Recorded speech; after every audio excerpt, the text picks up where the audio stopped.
महिलाओं को सशक्त और आत्मनिर्भर बनाने की दिशा में सरकार ने बड़ी पहल की है।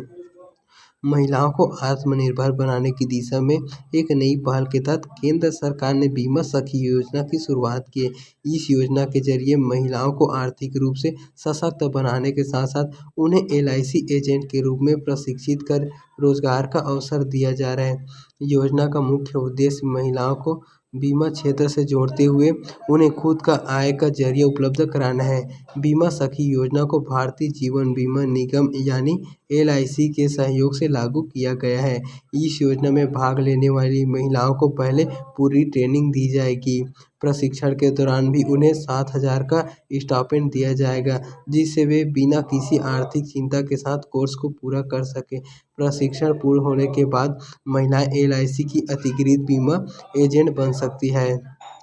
ट्रेनिंग के बाद जब महिलाएं LIC की ओर से बीमा पॉलिसी बेचने का काम शुरू करती है तो उन्हें प्रत्येक पॉलिसी का जो कि कमीशन मिलता है। एक वर्ष में अगर महिलाएं कुल 24 पॉलिसी बेच लेती है तो उसे करीब 48,000 रुपये तक का कमीशन मिल सकता है।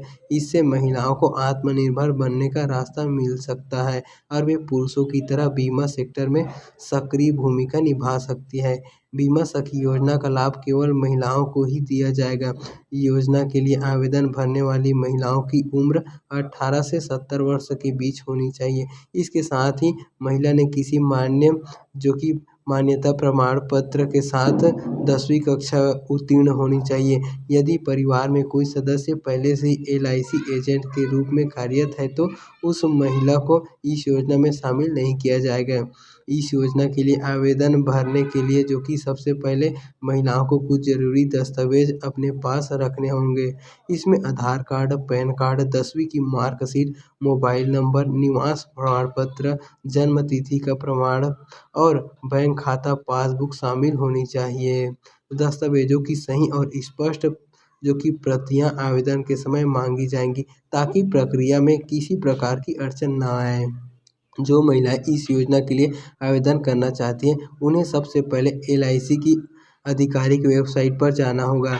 वेबसाइट के होम पेज पर बीमा सखी योजना का लिंक दिखाई देगा, जिस पर क्लिक करने के बाद राज्यों और शहर से जुड़ी जानकारी भरनी होगी। इसके बाद ऑनलाइन फॉर्म में बाकी ज़रूरी जानकारी भरकर सबमिट करना होगा। एक बार आवेदन प्रक्रिया पूरी हो जाने पर संबंधित क्षेत्रीय कार्यालय में संपर्क कर ट्रेनिंग की प्रक्रिया शुरू की जा सकती है।